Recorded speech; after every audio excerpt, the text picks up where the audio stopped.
Community and District Development Committee meeting, 13th of March. Welcome to councillors, the Mayor, and those sitting in the gallery, and to those who are watching online. Please remember, councillors, to switch off your phones. There will be a morning break at 11 a.m. and we welcome Councillor Kai Fong, Councillor Waru online. I ask Councillor O'Brien for an opening. Karakia. Thank you, Mr. Chairman. And today I'll be offering some words for inspiration for those of us around the table and in the room. These words are apparently attributed to St. Francis of Assisi. Where there is hatred, let us bring love. Where there is offence, let us bring pardon. Where there is discord, let us bring union. Where there is error, let us bring truth. Where there is doubt, let us bring faith. And where there is despair, let us bring hope. And finally, where there is darkness, let us bring light. Thank you, Councillor O'Brien. Before we get started with council business, the Mayor would like to say a few words. Thank you, Mr. Chair, through you. Look, this is the first meeting that we will have our new Chief Executive in place. So we just wanted to publicly acknowledge the appointment and the now start date of Andrew Moraes. It's been such a pleasure to get to know him in this first week. We are very excited to have our new Chief Executive on board. We acknowledge the extensive, not only local government experience, but also commercial experience that he brings as well, which will no doubt be of great value to us as we undertake some significant development for our community. So, Andrew, we just wanted to welcome you to your very first meeting of the Council at Rotorua Lakes Council, and we look forward to working with you. And we also just wanted to take this time, I know we've certainly given acknowledgements to her, but to also thank the previous interim Chief Executive, Gina Rangi, for her leadership in allowing us to continue to not only be stable, but also be very successful in the time where she held that position for us. So we thank you, Gina. Thank you very much, Mr. Chair. Thank you, Your Worship, and welcome, Andrew. Thank you. Call for apologies. We have apologies from Councillor Maxwell and Councillor Kai Fong, perhaps for an early departure. Could I have a mover and seconder? Your Worship, the Mayor and Councillor Lee. All those in favour? Aye.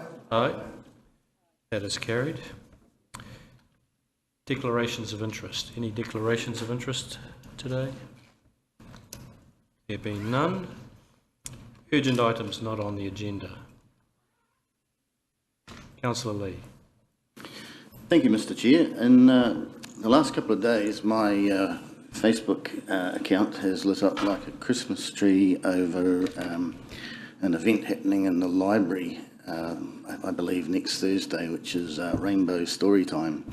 So there's a bit of concern in the community about the appropriateness of that event, and I, for one, certainly wouldn't support that event from going ahead. A point of order, Mr. Chair. Urgent items are serious matters that must be brought before the committee or council. Someone's personal opinion on an event that's been taken is not an urgent item, so I don't think we need to discuss that at this point. Thank you, Your Worship. I'm inclined to agree, and I think JP will cover it off in his report today. So, it's not an urgent item. Well, it's being held next Thursday. Councillor Lee, we've made a ruling on that. Anything else? Other urgent items? There being none. Moving on to confirmation of minutes. We ask for a mover and seconder that the minutes of the Community and District Development Committee held on 14th of February to be confirmed as true and correct. I have a mover and seconder. Councillor Barker and Mayor Tapsell. Are there any items noted for correction? There being none, I'll put the motion. All those in favour, aye. Against? Aye. Carry. Now we move into presentations. We have a presentation from Kāinga Ora. We invite Darren Toy, the Regional Director for Kāinga Ora, and Daniel Selton, if I've got that right, Deputy Chief Executive for Central. And they have a 15-minute presentation, and we're going to allow 15 minutes for questions. I think JP is going to start, and I note Colleen Neville sitting in the background for support. Welcome to all of you. JP, we'll hand over to you. Good morning, councillors. Yes, it's wonderful for us to have Darren Selton, who's the DCE Central, so quite a large area of responsibility within Kāinga Ora, and obviously our Regional Director also, Darren Toy, who's familiar to many of you as well for the amount of time he spends here in Rotorua. Just as way of context, obviously there was a request that we just get a better understanding of the program being proposed here in Rotorua. I know Councillor Kai Fong sent out an email requesting any specific questions which might help Daniel and Darren tailor their presentation. So the responses we've had were passed on to Kāinga Ora, so that has informed some of the presentation today, but also there's an opportunity obviously to ask some questions if things are not covered at the end of the session. The other piece too is just to be cognizant of Daniel and Darren have been quite clear with me too, is just also they currently have a review underway, so there's certain topics that probably aren't worth traversing at this point. So I think they'll be sort of, if there's any comments around the structure or direction of Kāinga Ora moving forward, that's obviously subject to that government review process, so they'll try and avoid those where possible. So yeah, happy to hand over to Daniel and Darren. Kia ora, thank you, JP. Ina mana, ina reo, rangatira mā, tēnā koutou, tēnā koutou, tēnā koutou katoa. JP, you've already introduced us, so thank you. My name is Daniel, and this is Darren to my left. I want to, first of all, thank the committee for inviting us to present to you today and to answer your questions. Kāinga Ora has been part of the Rotorua community for many decades. I was trying to find out the date of the first home that was built here, but ran out of time. Our purpose is to provide good quality housing for eligible households, good quality public housing. Rotorua has been a significant focus for Kāinga Ora in recent years, first as part of the task force and latterly as part of the Rotorua Housing Accord. And I want to take this opportunity to thank Council and mana whenua for their leadership on this issue, and also Council officials that we work with, including JP to my right. It is really important that these initiatives are locally led, and we're very happy and willing and able to support them. We work closely with partner agencies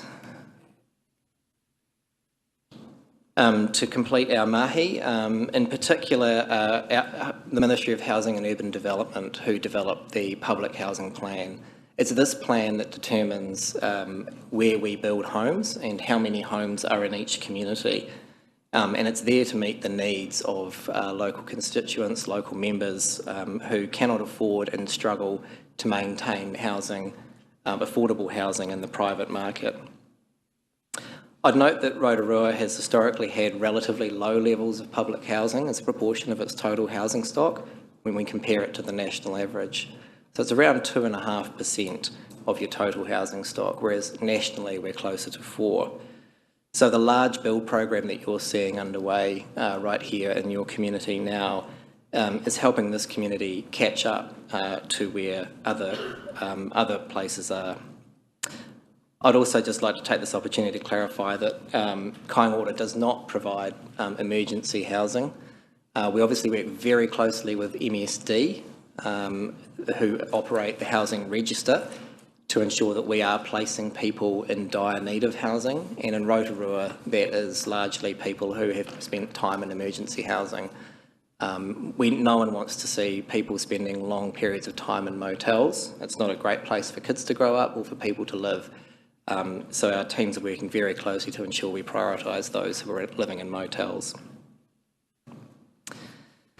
I just want to make a comment about our placement. So when we place people into our homes, we have to operate according to a set of rules, and that includes the Residential Tenancy Act. And that means we can't discriminate on the basis of where people come from or where they've lived prior. Having said that, we do try to place people into communities where they will thrive and succeed, and that means that they're close to social supports, that they have strong connections to the communities if possible, and close to employment. And in practice, that does mean that a lot of the people we place into our homes right across the country do have very strong connections to the place that we're putting them into. At Kāinga Ora, we're proud of what we do. We're proud of the service we provide to our customers and the partnerships that we have with communities. The vast majority of people that we house meet their obligations as tenants and are members of, pro-social and vibrant members of their communities. For the small proportion who don't meet their obligations as tenants, we do take action under the RTA, and that is quite a carefully prescribed process. And we work with other agencies, including police and community services, to get people the support that they need with whatever's going on in their lives. It's important to note that we're a landlord. We're not a service provider. The tools that we've got to get people to modify their behaviour, if that's what's required, are very limited and constrained. So we are reliant on community services and on the community at large to support people with whatever they're going through with their lives. So with those opening remarks, I'll hand over to Darren now, who's going to talk you through some more specifics about our program here in Rotorua. Kia ora. Firstly, in terms of the Rotorua housing overview, consents have been on the rise, and I'd like to just acknowledge JP and his team, Jason Ward, for the resource consents that they are issuing.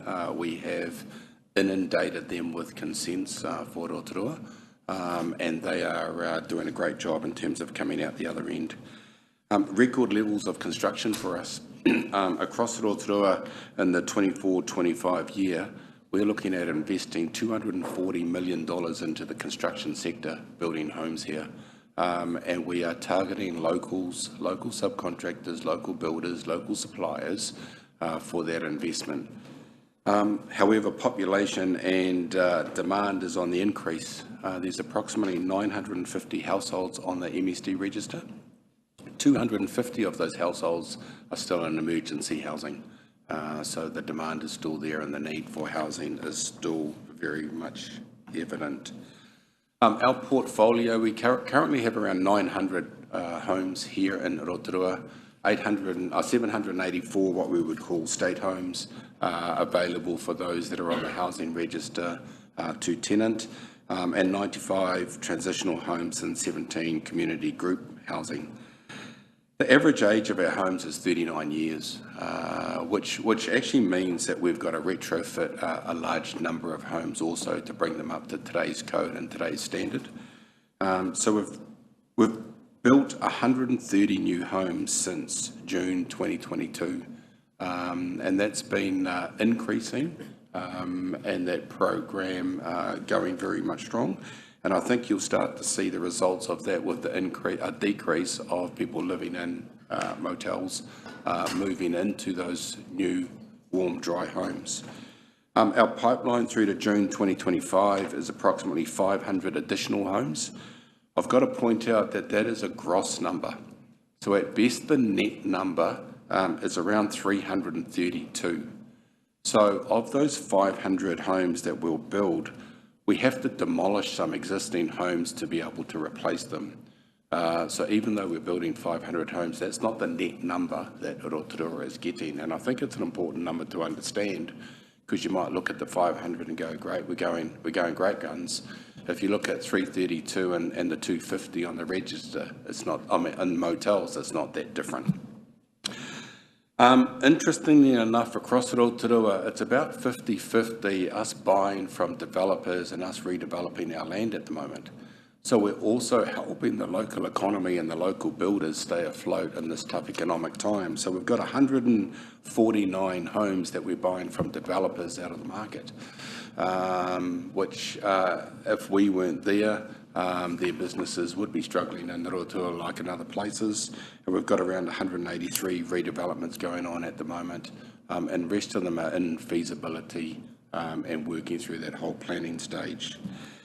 On top of that, we've also retrofitted 64 homes. And it's a number that people lose sight of in terms of, once again, an investment into retrofitting homes up to today's code and today's standard, being warm and dry. We've taken from feedback from community, we've taken a slightly different approach on engaging with the community. Because we have so many projects going on, we've stopped engaging project by project and started engaging at a precinct level.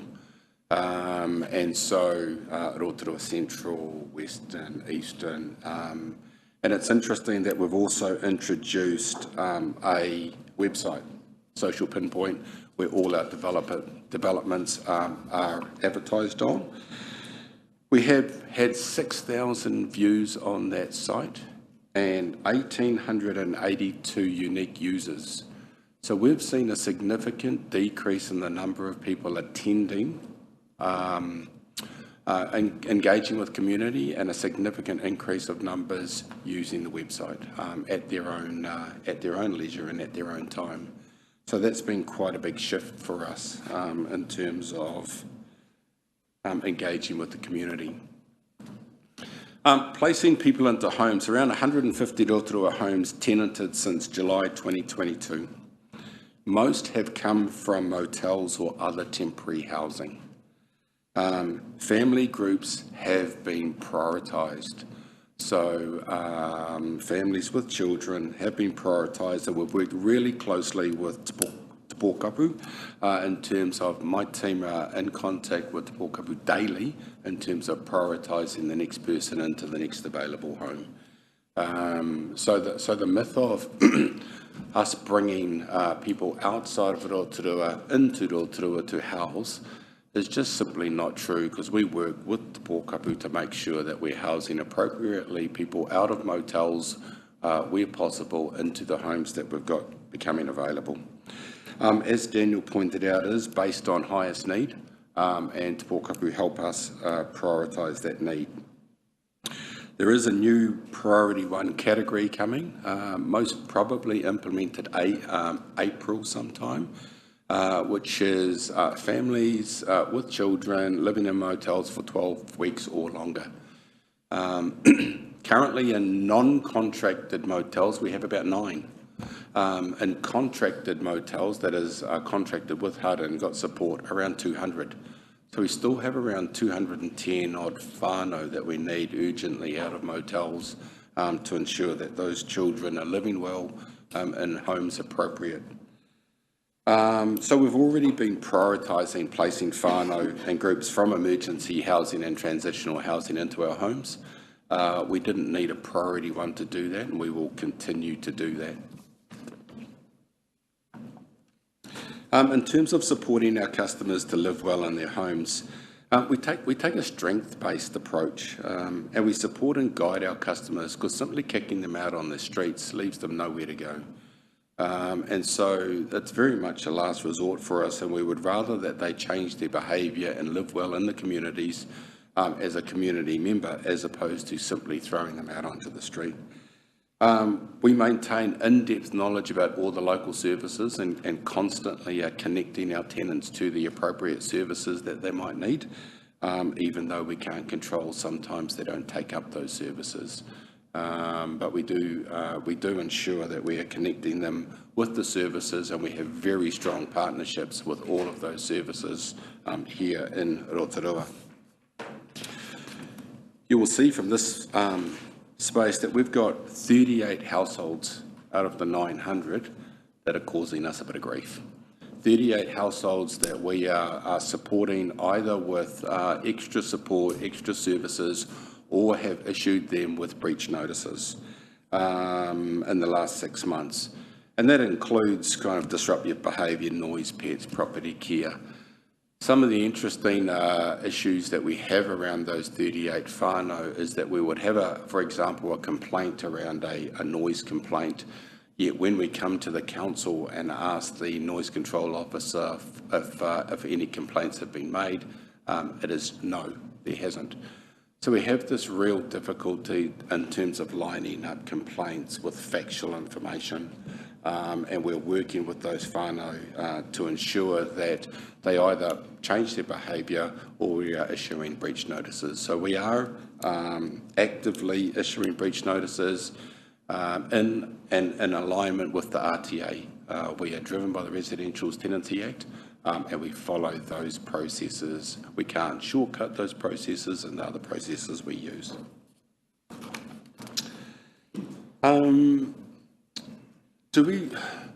We quickly wanted to just cover off a few questions that had come in via email, as JP said. One, the landlord and the tenant's roles. We use the Residential Tenancy Act as a guideline, and that is our guiding principles in terms of living under the RTA. And so that's what we are bound by. We don't have any special legislation or special rules that we can go outside of that. Managing rent, we have a local team here of housing support managers that are actively managing rent arrears and arranging repayments if they are in arrears.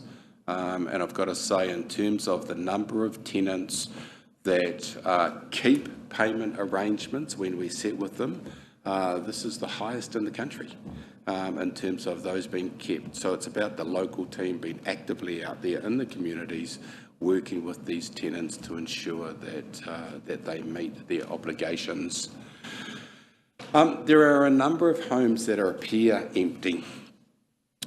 If you think about previously in terms of 75 of our homes, we will demolish to rebuild on those sites. Predominantly, that is the issue. We are constantly having to take houses out of circulation in preparation for the build that's about to happen on that site.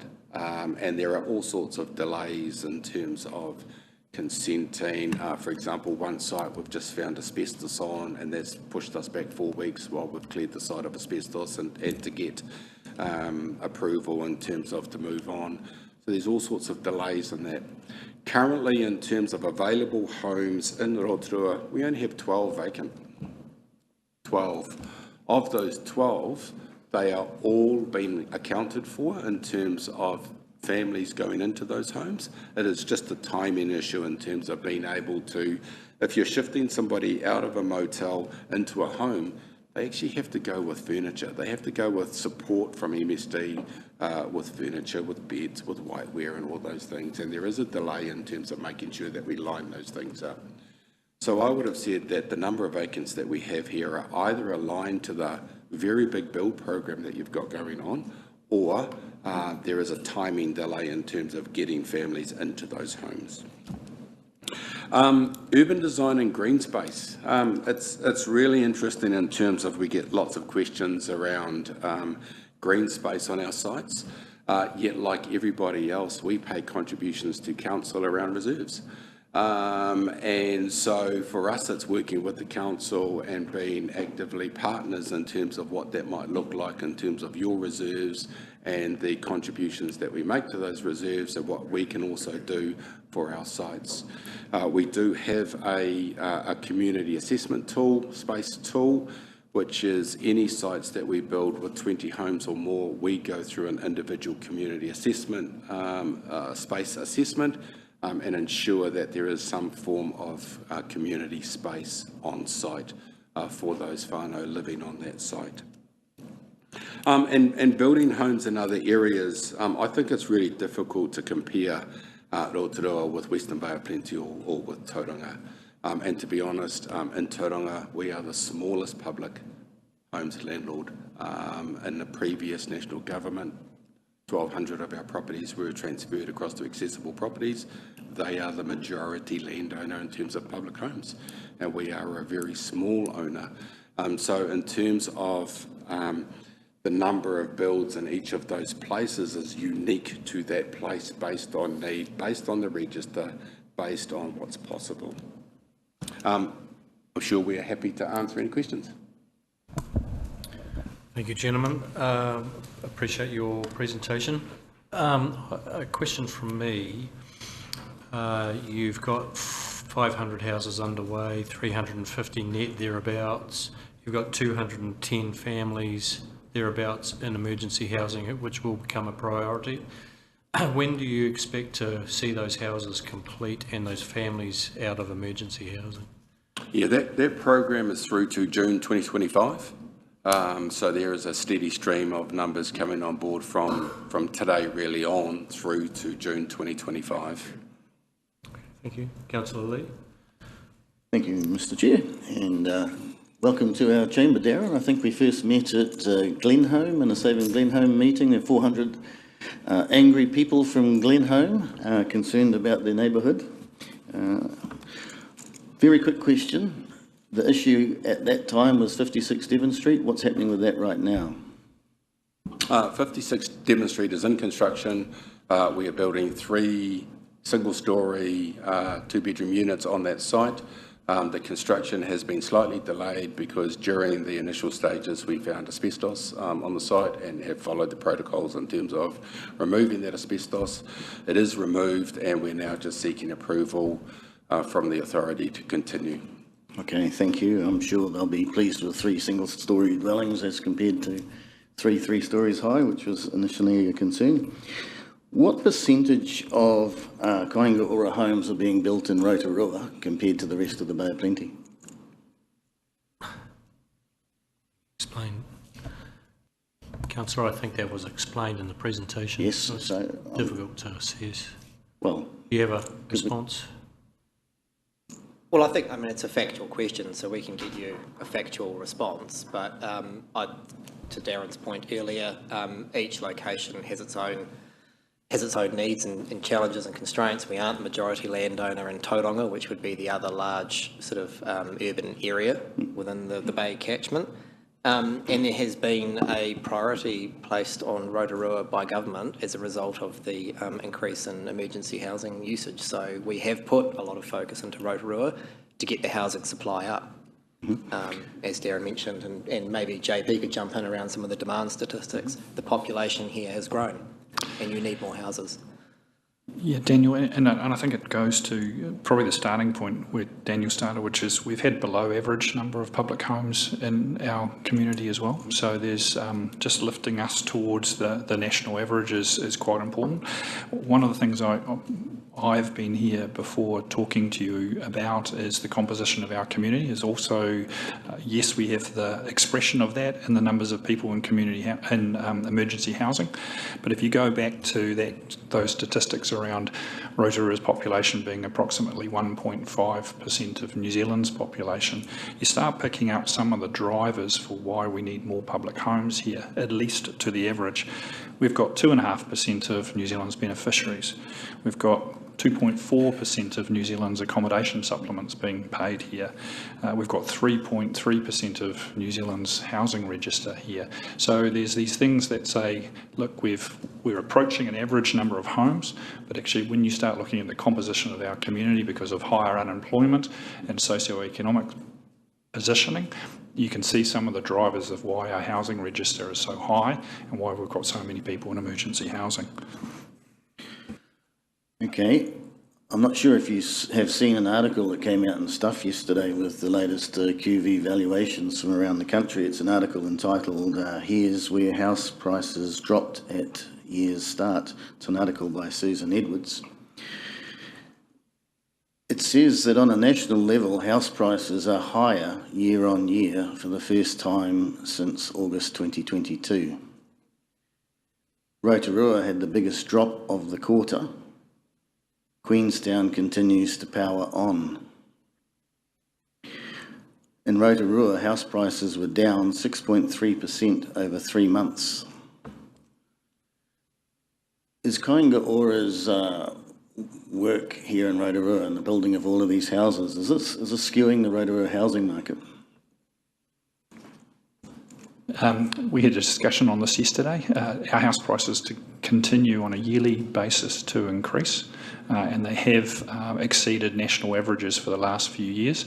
So what you're seeing there is sometimes quite small sets of sale information being provided on a quarterly basis. There was a similar story just before Christmas, which had us as being one of the highest increases, again based on the nature of the property sales that occurred in that quarter. So I take your point on a quarterly basis, that is correct, but when you start looking at it on a yearly basis, those levels of sales start getting equalised over the total picture, and over the last few years our house prices have increased at a higher percentage than the rest of the country. Okay, thank you. If I could just add to that as well, I think you're implying sort of correlation with kind order activity might be causing some sort of something to happen in the housing market more broadly in terms of prices. We haven't seen any evidence, we've been asked this question before, there is no robust evidence to point to that causation. In fact, there is a study out of Christchurch that demonstrates that there's actually a positive effect. So where we invested a lot of in upgrading and growing our public housing as part of the Canterbury recovery from the earthquake, properties surrounding those areas actually did better in terms of property prices compared to those that didn't have that level of investment. So that was a study that came out of Lincoln University, I think, so I'm happy to share that with the committee. But yeah, I mean, there is no evidence out there that points to some sort of causal effect between investment in public housing and a reduction in house prices more broadly. Thank you, gentlemen. Councillor Patterson. Thank you, Mr. Chair, and I will do my best not to call you Madam Chair. This is quite rare for us to have a male at the helm. Thank you very much for coming along this morning and accepting our invitation. That was driven by concerns in the community. The whole rationale behind this is to try and put these perceptions behind us so we can move on. Those perceptions still exist, and a fair amount of them are just because of what those people have gone through. They've gone through specific things that have happened to their lives and impacted on them. So my questions are based around the information that was supplied to me, that all I'm doing is echoing their concerns. And like you, I did see that study mentioned in the Stuff article. It's funny enough, they published those same articles on the same day, one about Rotorua's property values going down, and then the next one was about Kāinga Ora doesn't impact on surrounding property values. So that I found that by I think it's even the same journalist. So I found that very confusing. So my questions are basically in that same article. There's a guy called Benji Patterson, who's an economist, so I'll just quote him. He says, "There are plenty of new homes being constructed in Rotorua. Building consents for new homes in Rotorua increased by 9.3% compared to a 25% decline in new dwelling consents across New Zealand." That's a huge disparity. So I guess it comes to Councillor Lee's question, is that largely driven by Kāinga Ora builds?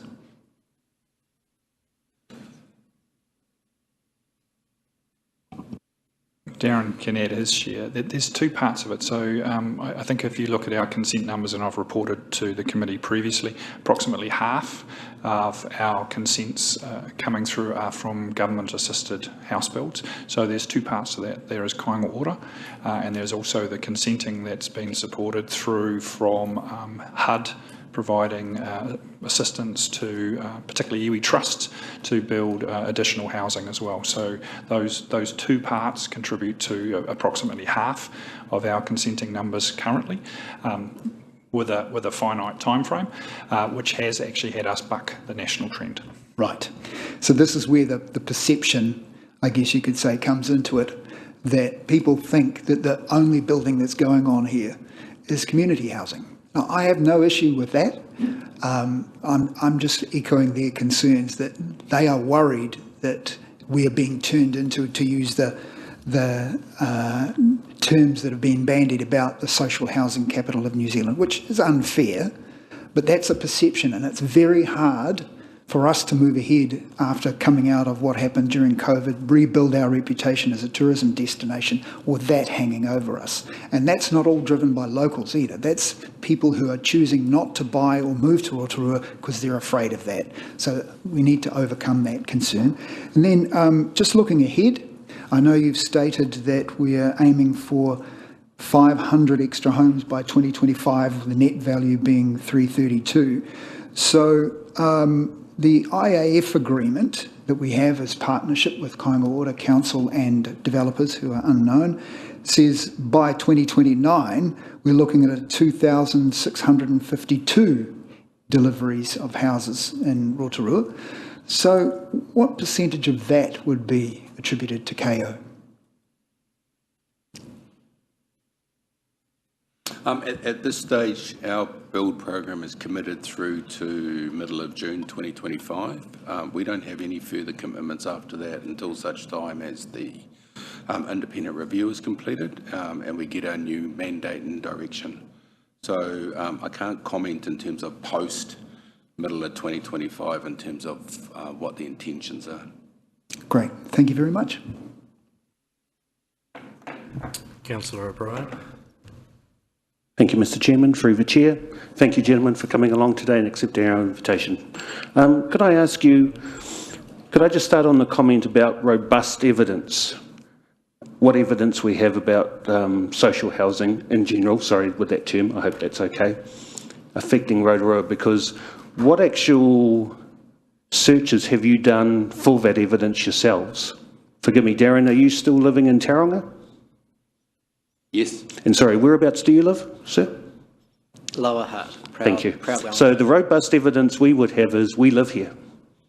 We accept the emails, we listen to our constituents, we get the phone calls, we listen to some very terrible and very saddening and upsetting stories by people affected by some of the things you're not directly responsible for. I appreciate that. Personal behaviour is personal responsibility.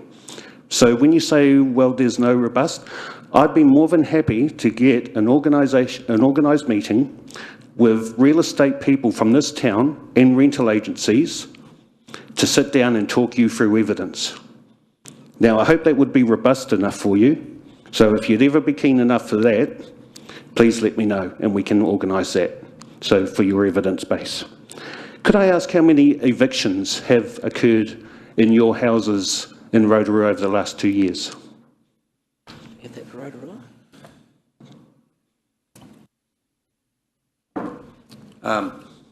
We've had people moved on without having to formally evict them.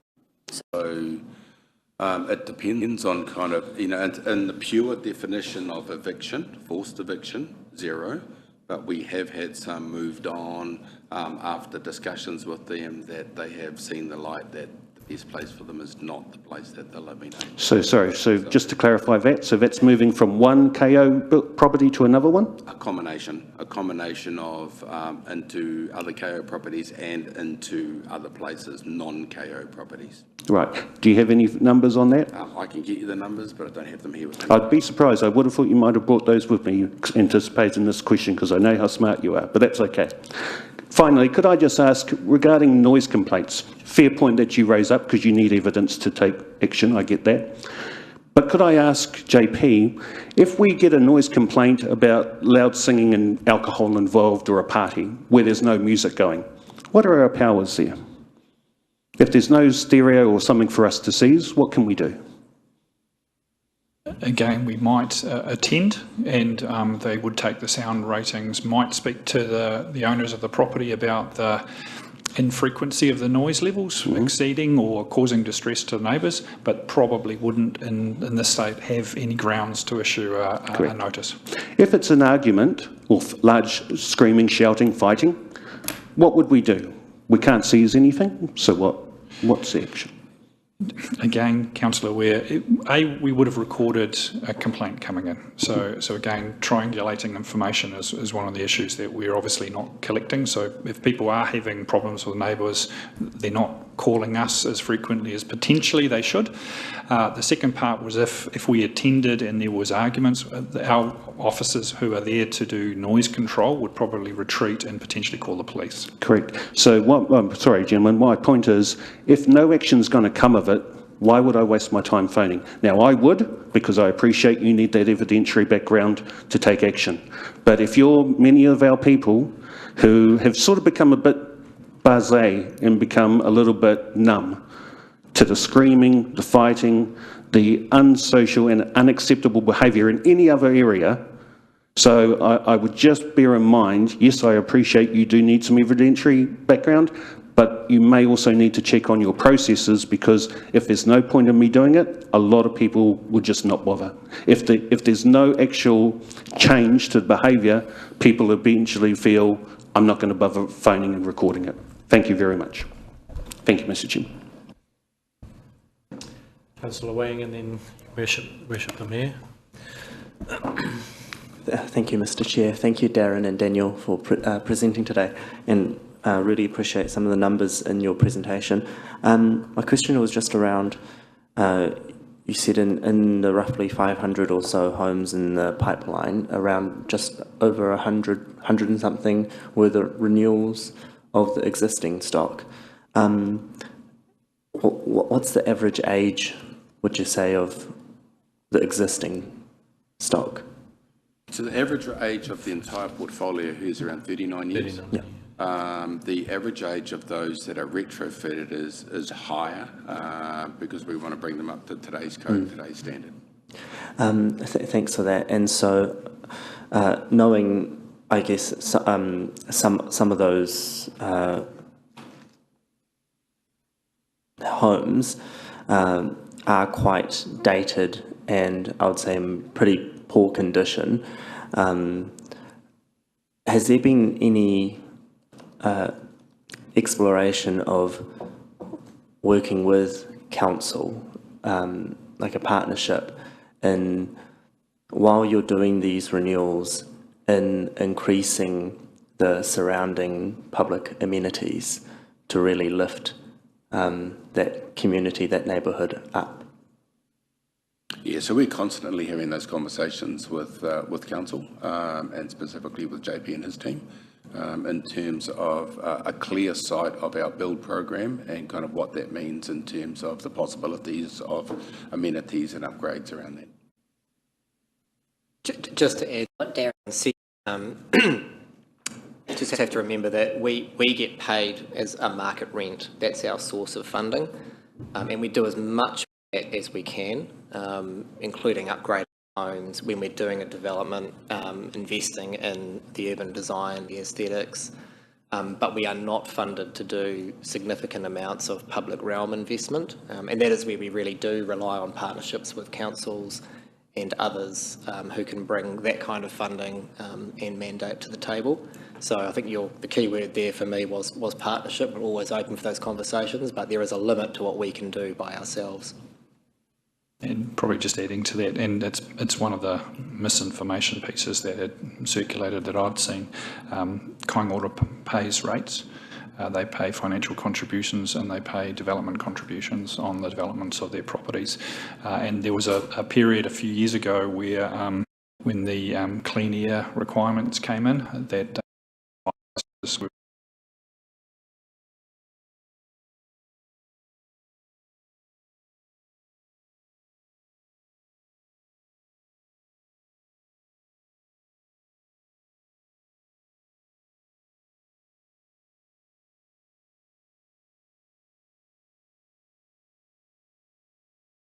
We've got time, we'll go to Councillor Lee. Thank you very much, Mr. Chair, through you. Look, thank you very much, gentlemen, for coming along to present. I'm very pleased that this shows that you're willing to be transparent. And I also want to acknowledge Councillor Patterson, who actually pushed for this opportunity to be available. So thank you very much. I have three quick questions. The first one, I just want to acknowledge that you are investing $240 million into the local economy and you're targeting local builders and suppliers. Is this also the case for any ongoing maintenance? We are very aware that with the challenging financial times, we have some great tradies here in Rotorua that with the potential decrease in new developments from the private sector, there was a lot of uncertainty around employment. So is that also the case for ongoing maintenance? At this stage, we have a head maintenance contractor that is based in Hamilton that uses subcontractors that are based here locally. We're constantly reviewing that, and that system is under review at the moment. So watch this space in terms of there might be some changes in the future.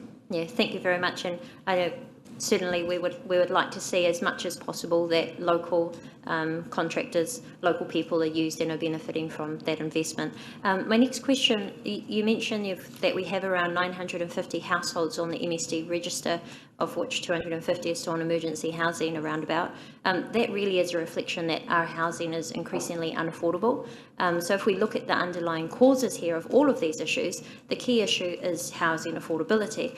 So I note that on your graph, you have transitional housing. There's a whole variety of options, but also the ones that you help contribute to. My question is, how can we increase affordable rentals and housing for working families who are struggling? Because when the average rental price has gone up to $600 a week, this is very difficult for some of our very hard-working families. Yeah, I think that's a very good question, and it's a very good question, I think, to take forward in whatever partnership is, we take forward in terms of the Accord, because as you can see, there are some gaps up there in terms of that housing continuum, in terms of what's provided, affordable rentals, affordable home ownership. The Ministry of Housing and Urban Development do have, or have had in the past, some funds to help support the supply of that product. From a Kāinga Orders perspective, we operate demand-driven financial products. So that is where someone who qualifies can get access to some level of subsidy or an underwrite for their mortgage to help them into their first home, subject to certain caps and criteria. We can't actively, we market the product, but we can't actively promote supply. So we're waiting for, it's really people finding homes that they want to purchase and coming to us for the financial support to do that. And of course, we have been operating the Kiwi Build Buy Off the Plan scheme, working with local developers. That has been more successful in some areas than others. And it all depends on the local development economics and whether there are developers there that want to make use of that tool. So yeah, great question, and I don't think we've really nailed it as a society yet, and something to take forward, I think, in terms of the work programs that we've got in front of us. Thank you, and I'd really just urge a continued focus on especially our first home buyers, all those who are downsizing, because when we look at the homes that they're going into, when they're costing between $600,000 to $700,000, they are a hard-working family, and we don't want them to have to end up in social housing or emergency housing situations simply because they couldn't afford to purchase a home on a good income. So thank you. And then just my final question, thank you for noting that it's important that these initiatives are locally led. I think there is certainly opportunity here for us to work together. The only housing that Rotorua Lakes Council looks after is pensioner housing. We have 152 pensioner units, but when I think about those most vulnerable in our community, our elderly who are on a fixed income with increasing prices, they are not able to go back out and work physically. So is there an opportunity for us to work together to ensure that our elderly are also prioritised? I know that the government, with their recent announced changes on Priority 1 for families, is there, but we also have a lot of elderly, and I really want to see them be able to live a quality of life, given that they've given so much to our community as well. So is there an opportunity to partner, not necessarily on the pensioner housing, but ensuring that with your work program, our elderly are also looked after? The short answer is yes. I believe we should be taking a demand-driven approach to all the work we do. So if there are certain cohorts out there that the market is not well serving and require the kind of housing that we can provide, we want to understand what their needs are and to the greatest extent possible build to meet those needs. So yeah, the short answer is yes from me. And just adding to that, it's definitely something that we are thinking and working through a little bit more. If you look at the 950 odd on the register, and I apologise for those 55 pluses, 200 are around 55 plus on the register. So it's a number that through our normal BAU, we're really thinking about how do we support those people. Because that number is growing, and that's our experience across the entire region, not just here. Your Worship, I think that goes to the stereotyping that's currently there. When you start looking at the proportion of older people also facing rental distress in our community, it's quite high. In the past, I think we've reported Ministry of Housing and Urban Development statistics that say, based on their information around bonds lodged, 650 odd pensioners are in that situation or under rental distress.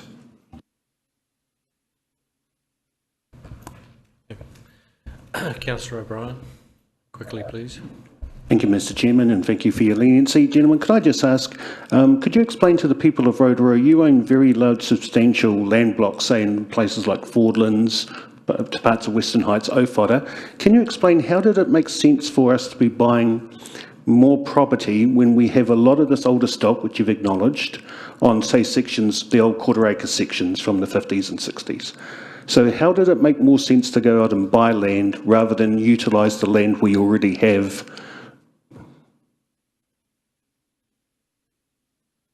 I don't mind paying taxes, but I don't want to pay more than I have to, if that makes sense. Yeah, absolutely. It's it was a demand-driven response in terms of a timing issue. You can't redevelop all of our existing sites all at once. Because it takes too long. So in terms of the demand-driven response through the Accord, it was also buying additional land to be able to meet that immediate demand in terms of motels and ending the reliance on motels. So it's a timing issue in terms of the time that it takes to redevelop an existing site. And just to add to that as well, in order to do the redevelopment on the existing homes, we need places to move people into. So buying empty land, building new homes enabled us to, is going to and has been enabling us to get into the redevelopment in those areas that you've just mentioned. Can I ask, for the people from those areas watching, what's the sort of time frame that they can be looking at? Are we talking 5 years, over 5 years, 5 to 10? What's your... So as we said before, our program's locked in through to mid-June 2025. We don't understand what the program is after that. The government needs to go through a process to establish what the public housing plan is beyond the middle of 2025. And so that'll be under active consideration. Colleen might be able to share more from the Ministry of Urban Development's perspective, but we'll be waiting to see what the future growth targets and potential is for Rotorua before we can tell you what our plans will be for those areas. You will see, hopefully, some activity post mid-2025 regardless, because we will want to continue on that program of renewing and refurbishing our existing stock, again targeting some of the older homes that are in bad need of attention. So you'll see some activity, but we are dependent on that public housing plan because it drives what growth we can achieve and in which areas. Thank you. I just made the comment that if we're, based on the numbers you've spoken about today, we probably haven't got any more land to sell you. So it's like, I would have thought that would be more of an obvious, but thank you very much for your time today. Thank you.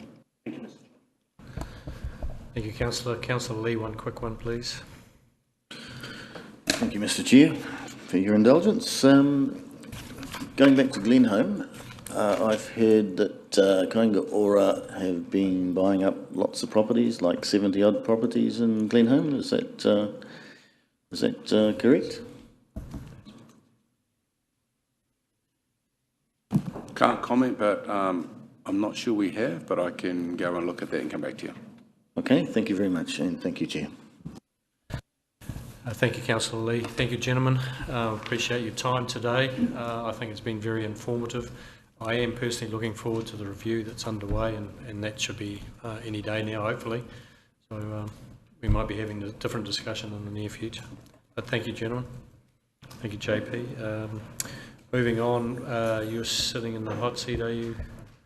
And we invite Steph as well. On the right page.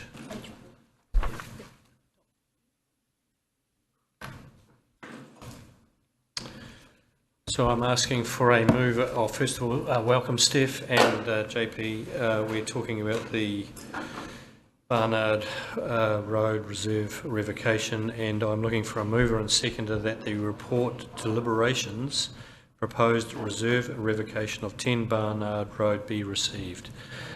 Councillor O'Brien, Councillor Lee, all those in favour, aye. Aye. Against? Carried. Thank you, JP. Steph. Thank you, committee. I'll just hand across to Steph just to guide us through. So there's been a significant amount of work obviously done around this and communication with the community. So Steph can just traverse where we've got to, and I'm sure there's some questions to follow.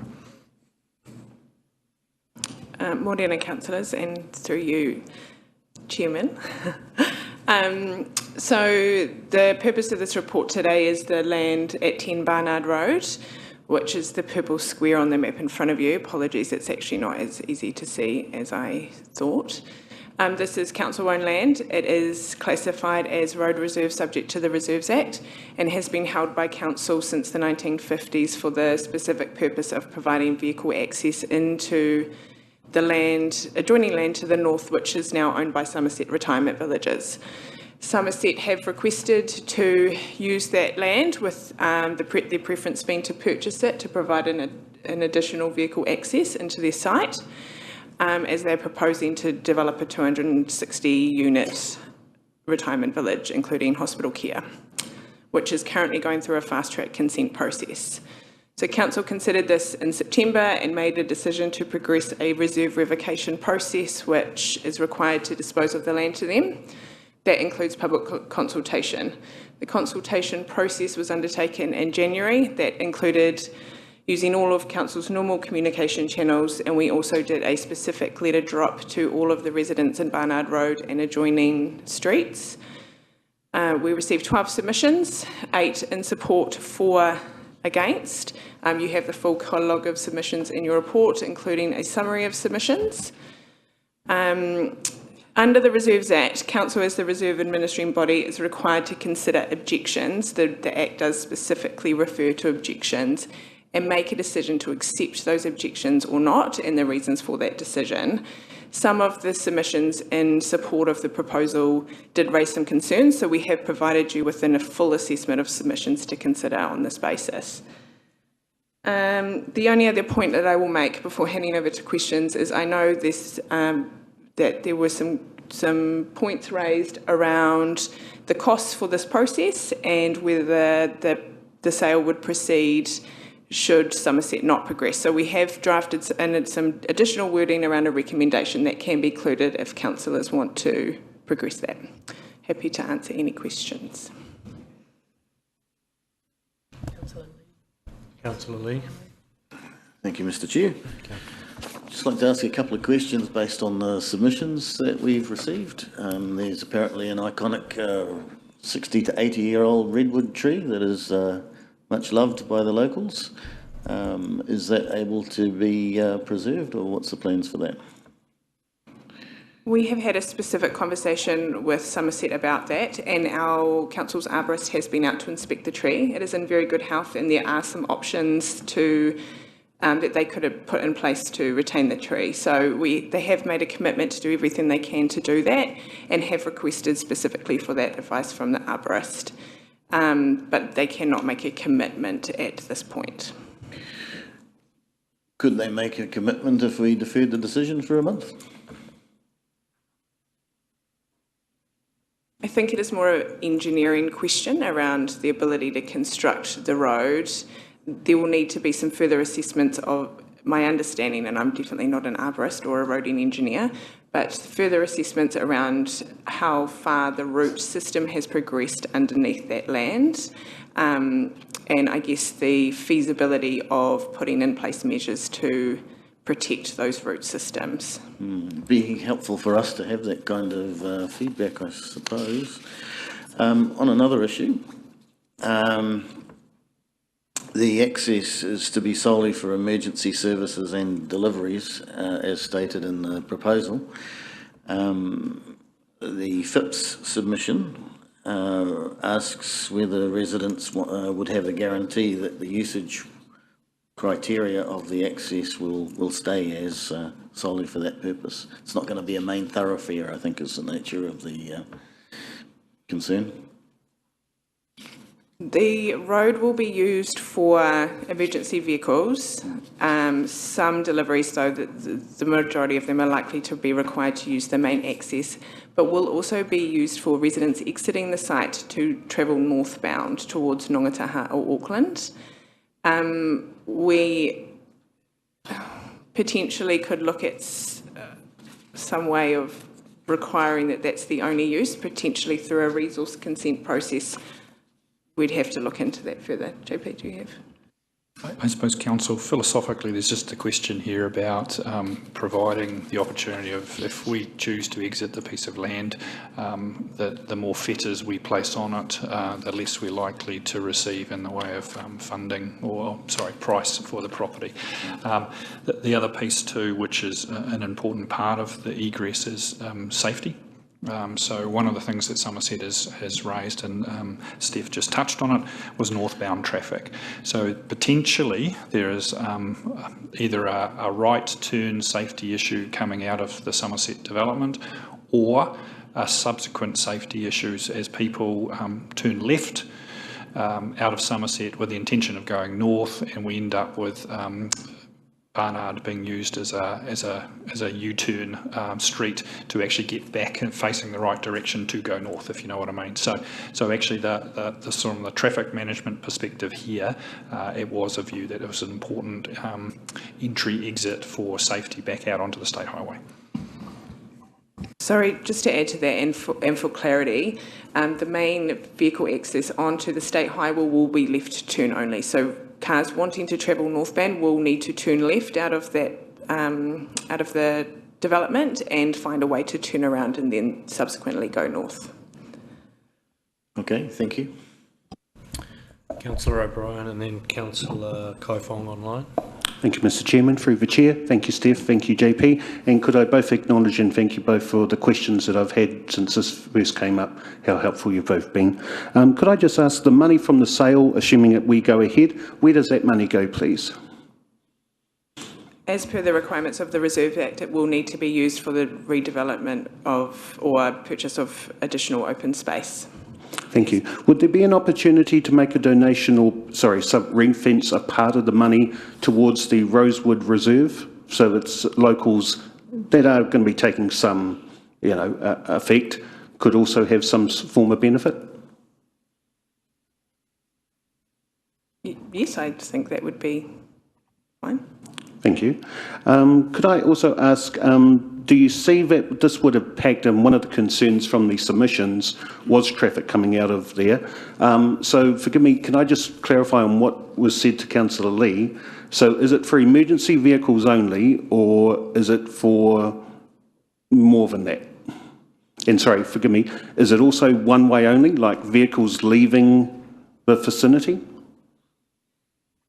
Yes, so for clarity, it will be exit only for residents wanting to travel northbound and for emergency service vehicles. The occasional delivery, but they are likely to mostly be required to use the main vehicle access. Thank you. So sorry, so vehicles going into the village will also be able to use it as well as exiting. Is that, no, they will not be able to use it to enter the village. Right. They will be required to use the main vehicle access of the state highway. Great, thank you. Just to clarify. And finally, could I also ask, the tree that Councillor Lee brought up, which, was in a submission, does it appear on any of our significance lists that you're aware of? No, it is not identified as a significant tree in the district plan or any other tree register that we hold. Thank you. So it's not identified as a significant tree. Sorry, I take it, is it a redwood of some kind, or? It is, my understanding is a sequoia. Sequoia, right.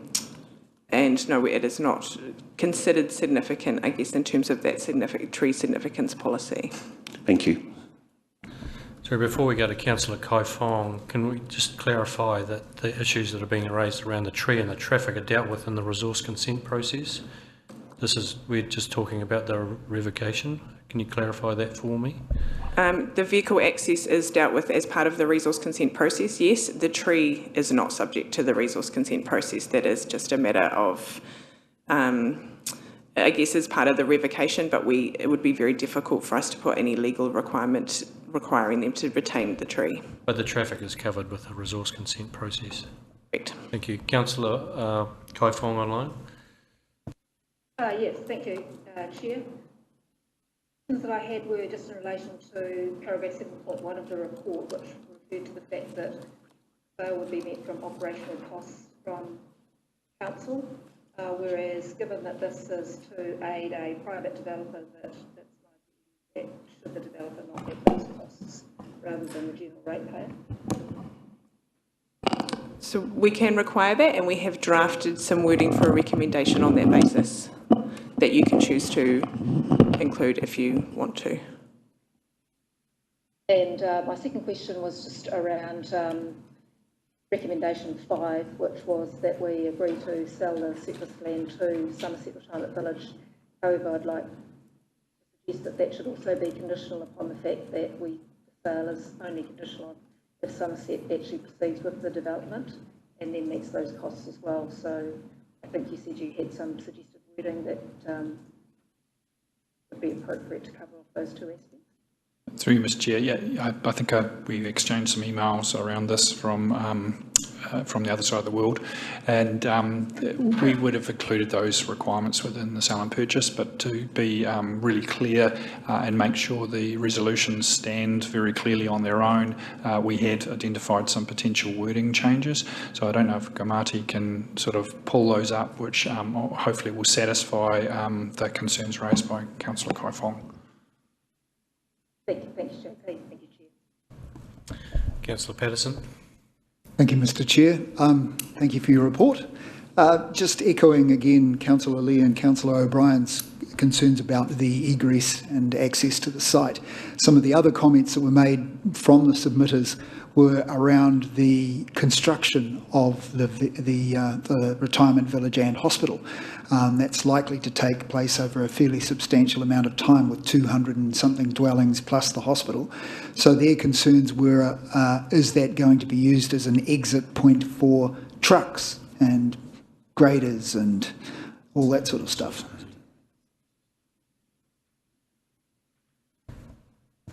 Or will they have to use the main entrance, being heavy vehicles? Apologies, Councillor, I think I covered this. I'm just looking for the... my understanding is they will be required to use the main vehicle access, also because they are big vehicles and they will need a wider access to do that. In terms of the effects of construction, there will be a number of management plans that Somerset will be required to be put in place for the consent to minimise any impact on neighbouring properties. Thank you for clarifying that. The CEO would like to say a couple of words. Thanks, team, for the report. I just want to clarify that this matter before us is around the sale of the land, and there's another vehicle to address the concerns around construction and impact on neighbours through the construction process and the permanent use of the land after that. So I just want to be clear that we don't creep too much beyond what the scope of this and what you're seeking direction on now is. Thank you.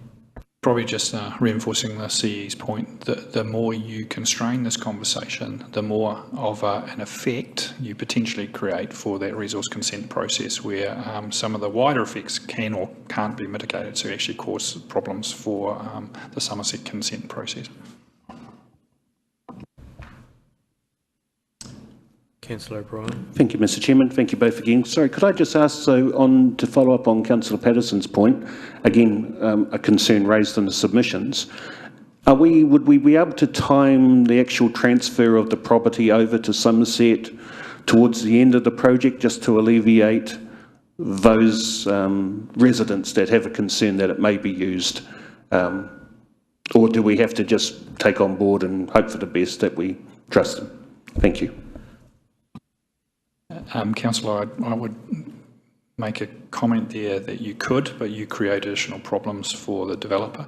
I think the other part too, and it probably goes to the last part of your comment there, is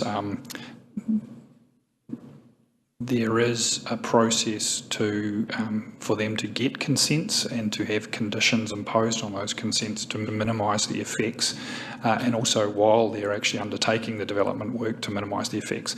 So there is processes to make sure if impacts and effects on the community surrounding the construction or during that construction phase and then subsequent to that are addressed, and that's the resource consent process. So it's not quite so clear as we need to make that decision within this forum. Thank you, Councillor. Any further? No? Then I will ask for a mover and a second. Thank you, Steph and JP. Ask for a mover and a second for the following motions. Moved. And thank you, JP and Steph, for your report and clearing up a few things that weren't clear before. Kia ora. I'll read these out. That the committee notes that as the reserve administering body, there is a requirement to consider objections to the proposed reserve revocation of 10 Barnard Road and determine whether those objections will be accepted or not accepted and the reasons for that decision. 3, that the committee, having considered the matters raised in objections, agrees that the objections not be accepted on the following reasons. A, that the proposed revocation will enable the use of land that is consistent with the purpose of which the land is held. B, that the land is not required for any other reserve purposes. C, that the revocation will assist the Rotorua district in meeting its housing outcomes.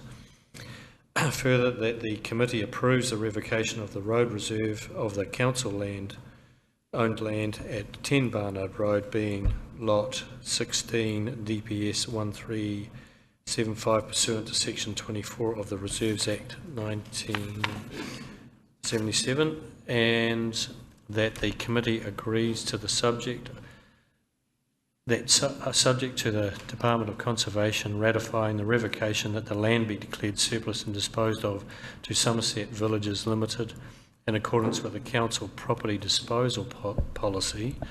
And we have an addition after Councillor Kai Fong's recommendation that the committee note that the proposed disposal of the land to Somerset Retirement Villages is subject to the Retirement Village development proceeding, and that any costs associated with the revocation and disposal of the land will be met by Somerset Retirement Villages. I'm looking for a mover and a seconder. Councillor Wang.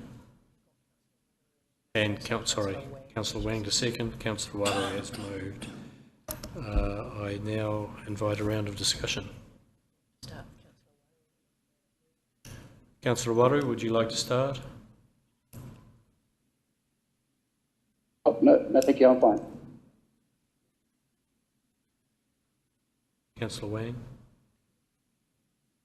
Thank you, Mr. Chair. Just to voice my support for this, and the notes in here, the responses that staff have provided on the concerns of some of the submissions, and the great track record that they've also noted that Somerset have.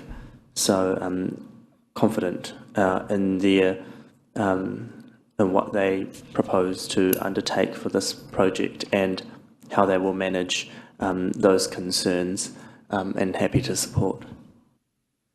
Councillor O'Brien. Thank you, Mr. Chairman. I've indicated previously when this matter first came up I was in favour. I think our team have done, by and large, a very good report and also taken the locals into consideration as far as we can.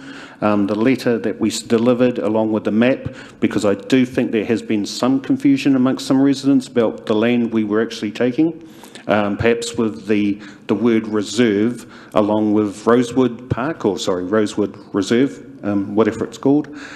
So I would hope that perhaps we could clarify in any communications again that it's the land identified, not the reserve that the locals play in or use as a recreation. I think second, I would just have a slight concern that some of the actions and concerns we've raised today, actually, I had thought about putting it in an amendment, but I think we can trust our team, they've done a good job. But I would hope that some of the concerns we've thought about because some of these so-called understandings that we get here at the table sometimes don't quite follow through in terms of actual what gets carried out. For me, the tree is not a biggie because it's not a particular native tree. It's not identified as a significant one. I would hope that we can keep it because it means obviously something to some locals. But again, if it has to go, well, sorry, it's and again, where it's being used for an exit by emergency vehicles and possibly for some parcels, again, I think that's something we can live with. Thank you very much. So I'll be in support. Thank you, Councillor. Councillor Patterson. Thank you, Mr. Chair. I kind of echo Councillor O'Brien's sentiments. I differ on the tree. I think that community, judging by the feedback we got, value that tree, and they should be given as much attention as possible and the effort made to look after that tree. You know, trees are precious to most of us. So whatever options there are to be investigated for preserving that tree, I hope we do, and not just pay it lip service, because that's important to those people, and it could turn nasty if they don't get the outcome they're looking for. So if we can prove and show that we have put a bit of effort into protecting that tree, then we could avoid a very nasty situation developing further down the track. But I will support this. Thank you. We've had a number in favour. Have we got anybody against that would like to speak against? Councillor Wadri, would you like to wrap up? Yes, thank you, Mr. Chair. Thank you, everybody. No, I just want to tautoko what's already been said, and you know, there's a lot of work gone into making sure we're clear on what land and what reserve we are actually talking about. So all things are in place. I do agree with Councillor Kai Fong's kōrero around the costs. You know, if we do this as a favour, or not a favour, but we do this to promote development and the Somerset development, then there should be some shared cost there. However, all in all, I support, so kia ora tata. Kia ora, Councillor Waru. I'll now put those motions. All those in favour, aye. Aye. Against? Aye. Carried. Moving on to item 7.2 in the agenda, road dedication part of Hume Place Local Purpose Roadway Reserve. And I will be looking for a mover and a seconder that the report be received. Councillor O'Brien, the Mayor Tapsell. All those in favour, aye. Against? Carried. JP, welcome back. Steph?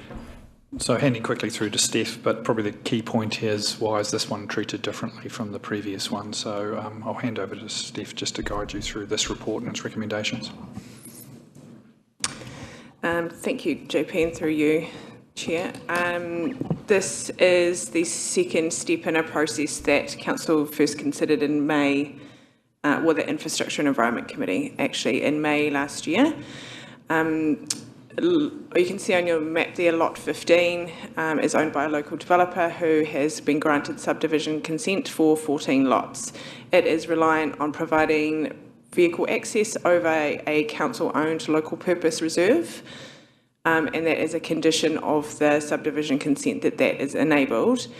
To enable that, essentially council had to first change the reserve status of that reserve from local purpose utility to local purpose road, which has been done. Council approved that and it was gazetted in the New Zealand Gazette, giving effect to that decision. And the second step is to dedicate that small portion that is required for vehicle access as road, essentially giving access to the subdivision. There was no consultation required as part of this process because the Reserves Act provides where it is a condition of consent giving effect to, where it is giving effect to a condition of consent, consultation is not required. Apologies. Take any questions. Okay. Councillors? No? Happy to move. Councillor Wang? Are you moving, Councillor? And Councillor O'Brien seconding? All right, I'll put the motion that the committee, beg your pardon, we'll need discussion. Doesn't look like there was anybody. Pretty straightforward, Mr. Chair.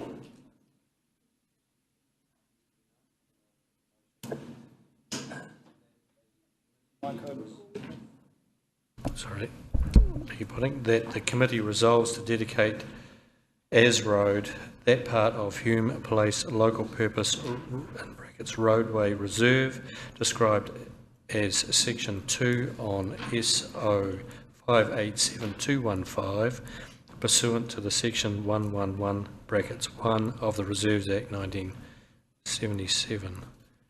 That's all we're looking for, isn't it? We have a mover and a seconder. I'll put that motion. All those in favour, aye. Aye. Against? Aye. That is carried. Thank you, councillors.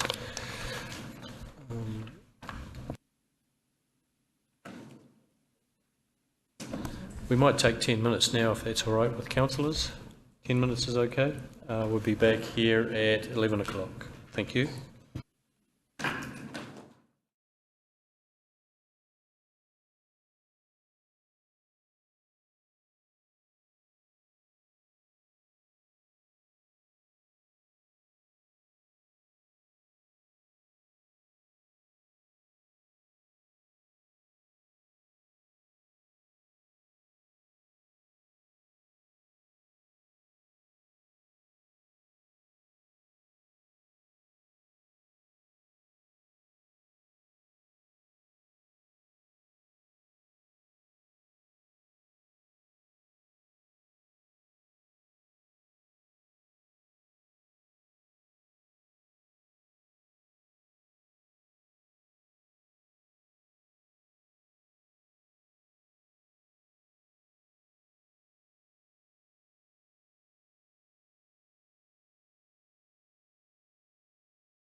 Committee back to order. I would ask for a mover and seconder that the progress report, community and district development be received. Councillor O'Brien, Councillor Patterson, all those in favour, aye. Aye. Against, carried. JP, over to you, fella. Thank you, Mr. Chair. I suppose there's a couple of things I would like to highlight just as we go into the report, and probably one of them is around sort of a transition to a new dog registration system.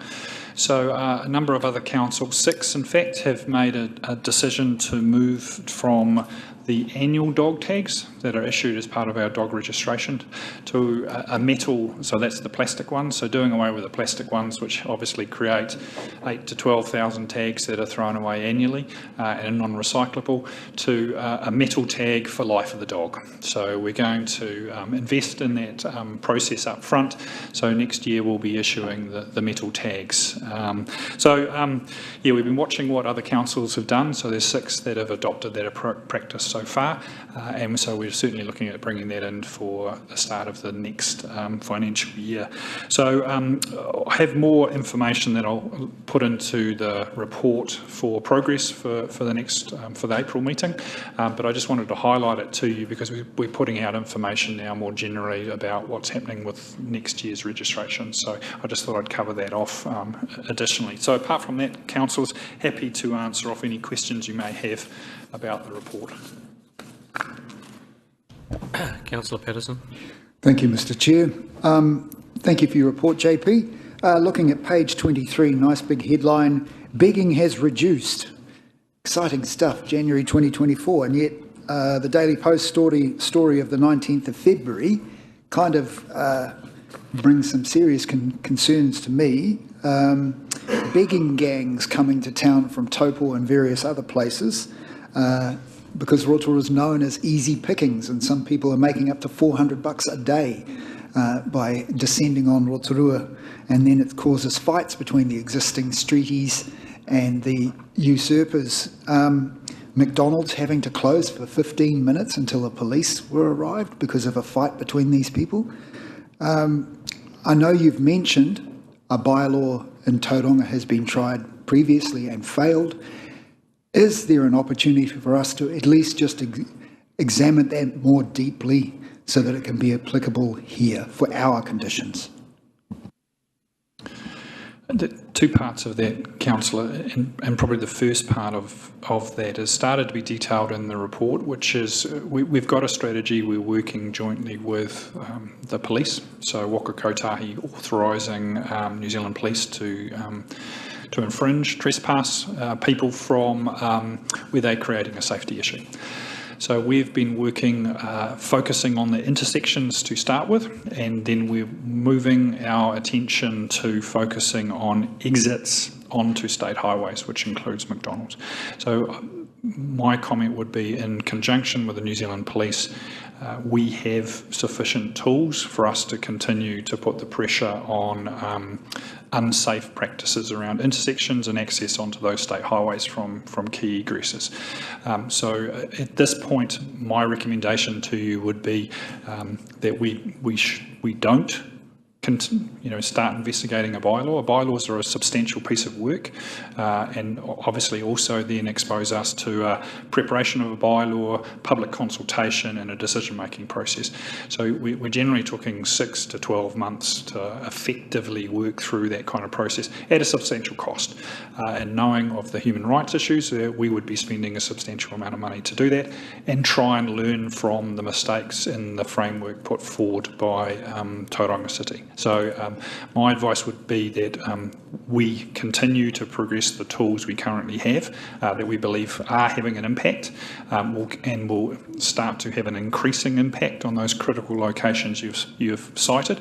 If that is insufficient, then my advice would be we need to fall back on investigating and preparing a bylaw as an option. So my view is we've got tools at the moment, and in that partnership with police, we've got a pathway. If that is unsuccessful, then I think we fall back to the more expensive and longer term process of trying to create a bylaw. Thank you. One more. Thank you for that. Yes, that does make sense, but I'm glad you said that it's not completely off the table if things don't work out. Then further on page 28, CCTV. The incidents at Tenai are a little concerning. 8th of March, the roundabout, Tenai Orwhata Road roundabout. Do we have a CCTV camera there? Councillor, I have to find out additional information. There's a potential that we've got access on request to Waka Kotahis if there's major intersection ones, but I don't have the answer. I can come back with some explanation on that one. Okay, because you're obviously aware of what happened with those 3 vehicles and people having to be hospitalised after stabbing. And this is in the middle of the day. And then at Tenai Shopping Centre on Monday night, some guy was shot.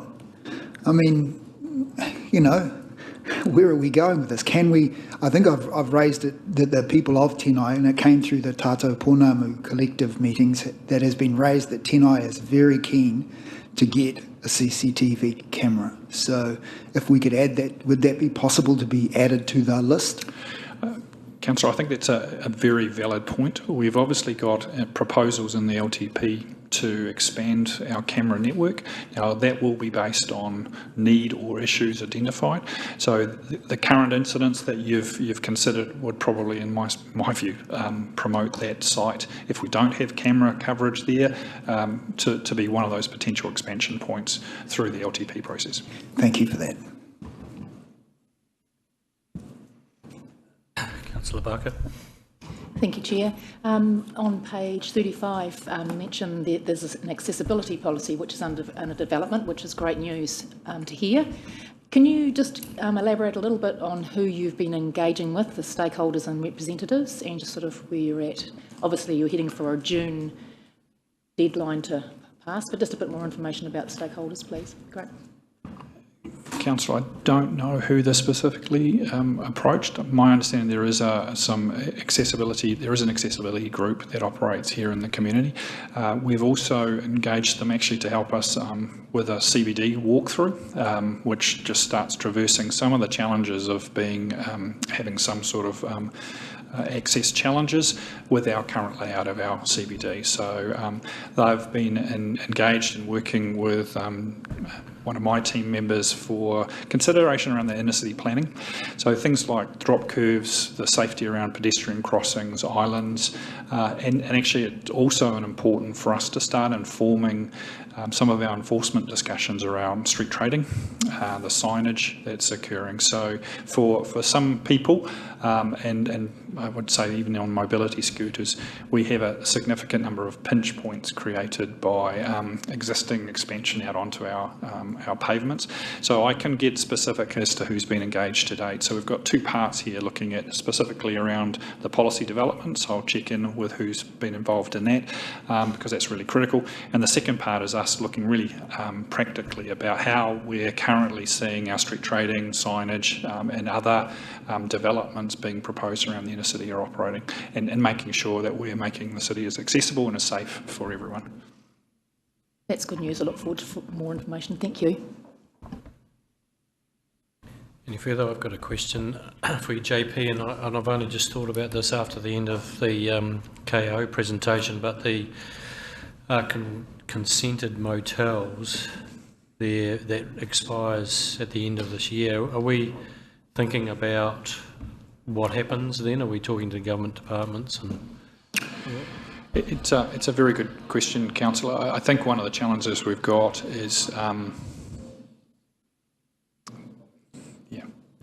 it's the dramatic music for the question, I think for a number of government departments, the new government's obviously been focusing on achieving its 100-day plan.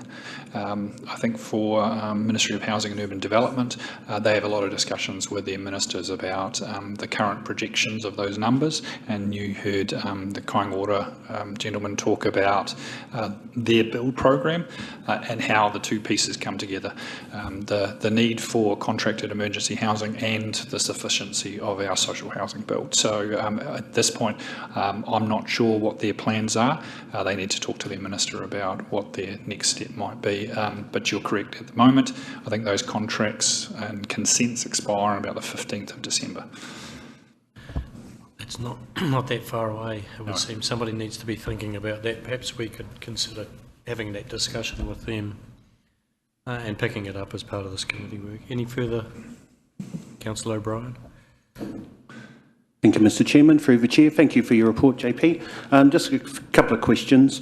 On page 25, the fast-tracking consent applications, it says that the decision-making panels have not yet been appointed. Could you just talk me through, so we're talking resource consent panels, would that be correct? Yeah, that's correct.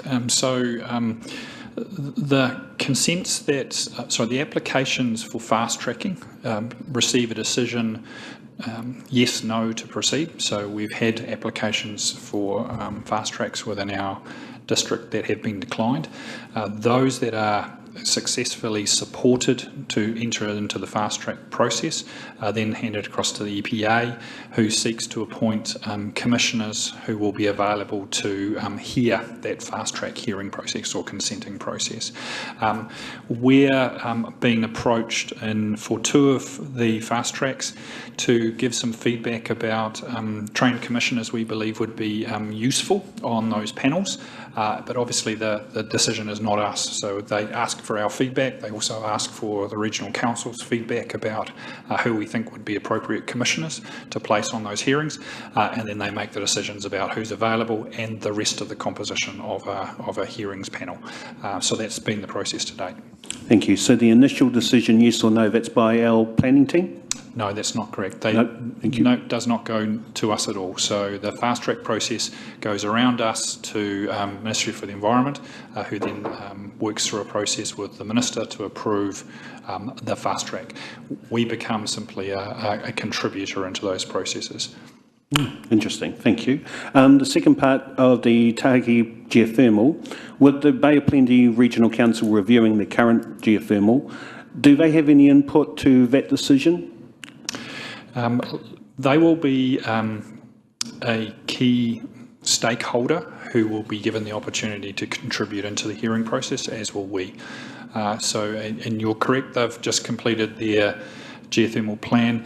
I think the difference between the focus we've had through some of the discussions we had when we had the Bay of Plenty Regional Council here is their view about the city field as opposed to where Tahiki is, which is in more of a production field. So my understanding is there's different rules for Tahiki, but they will be a key contributor into that hearing process.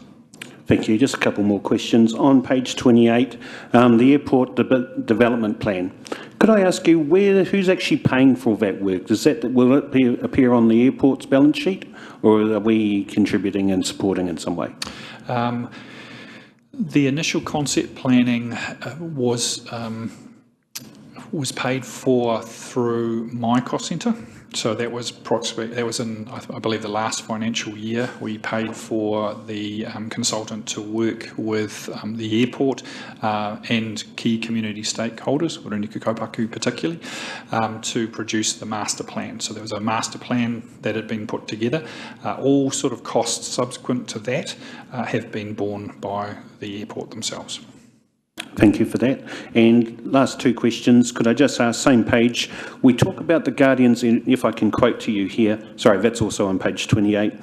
Guardians are currently upskilling to become warranted officers, enabling them to attend to numerous bylaw breaches in the CBD, including breach of liquor and footpath trading.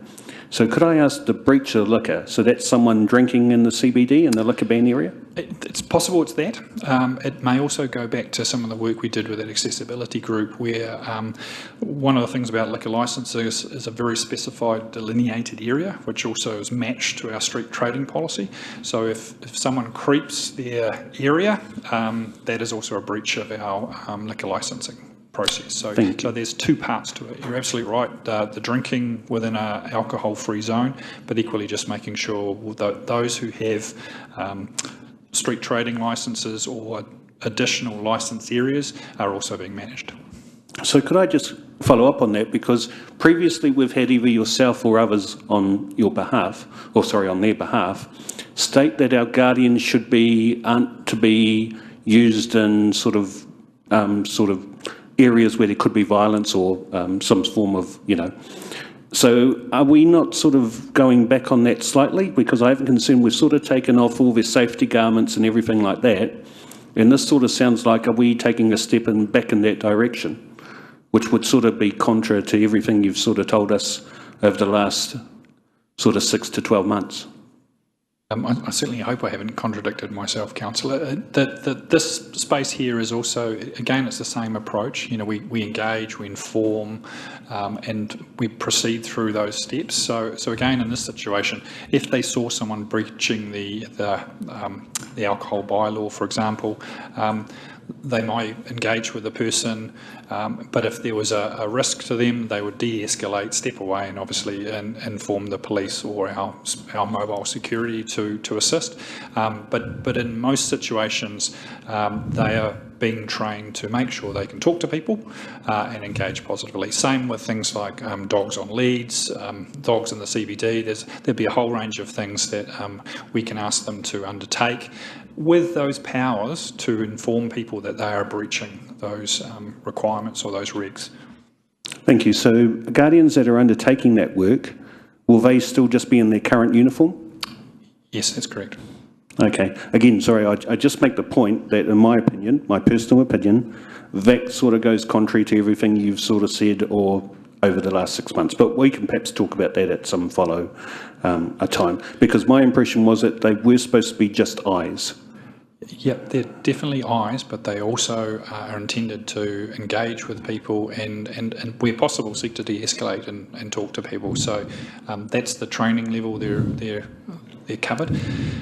Can I make one point there? Our compliance officers are exactly the same. We do not send our compliance officers out kitted up with protective equipment either, and that would be the other party who would be enforcing a lot of these warranted issues. So that they wear the same sort of clothes as our warranted compliance officers. The only difference is the animal control. Thank you. So have the guardians, do they have a choice in this? Because if we're upskilling them, do they have a choice to say, well, sorry, this is slightly different to what the job you've told us before? Councillor, my understanding is that our job descriptions give the latitude for us to talk to them about gaining that additional training and being warranted. So my understanding is that from an HR perspective, we're within bounds of what we have defined in their job descriptions. Thank you. And final question, could I ask, sorry, I think it's on page 30, the parking repair time, 4.5 days, so the best part of 5 days. Yeah. Is that acceptable to you? No, Councillor. Short answer is no. So what are we doing about it to reduce it? There's two parts to it. And the contractor currently has a requirement to meet 95% availability. So you'll see that we've reported over probably the last 5 months that 95% has not been achieved. So for this January report, it hasn't been achieved. What's driving that is two components. So where they have minor repairs, they're managing to change the front of a machine, and one of their local lower skilled operators can simply change out a panel. So most of those are getting done within 2 days. The challenge becomes where there is a more substantive problem with the machine, and that creates the much longer major maintenance issue, which can be between 5 and 7 days is the general time frame. We've been working on talking to the contractor about saying that's insufficient because you're not achieving the 95% target. So that's been the focus we've had on either providing a high skilled availability of technician here for those more major repairs or increasing the frequency of their availability here in Rotorua to undertake those works. So that's a focus for us, and again why I repeat that they have not achieved their contracted requirements of 95% availability for the last 5 months. Excellent. Thank you. Thank you, Mr. Chairman. Thank you, Councillor O'Brien. The contract with iPark is due when for renew? Off the top of my head, Councillor, one of the requirements within the contract is that we advise the service provider 12 months before the expiry of the contract of whether we'll renew with them or whether there was a decision to go to back out to the market. So my understanding, we've got probably 6 to 8 months before that point. So that's why it's really important for us to make sure that we've got a really clear view of the current compliance with the contract and then giving the information to that contractor about their opportunities to improve because of that time frame is looming. And I suspect I will need to bring a confidential report to you to have that overview of the success or of the contract, to take your guidance from whether you believe we need to go to market or whether we're in a position to renew the current contract. And I'd just like to assure members of the committee that this is a focus for this committee and will remain so until we're satisfied. Andrew, you wanted to say something? Yeah. So thank you. Councillor Lee. Thank you, Chair, and through the Chair to JP. It's good to see that there's 2,000 people accessing the free online computers at the Rotorua Library. That's an important service that the library is providing on top of its other traditional services that it provides. I see on page 33 that there is an event coming up, Rainbow Story Time, on the 21st of March. That's next Thursday. It's not so obvious to me that this fits into the normal activities of a council. Who is responsible for making this decision? Councillor, I was advised by the library manager they were seeking to bring this event to town. It's been in a number of other cities and libraries across the country. It's been a very successful event.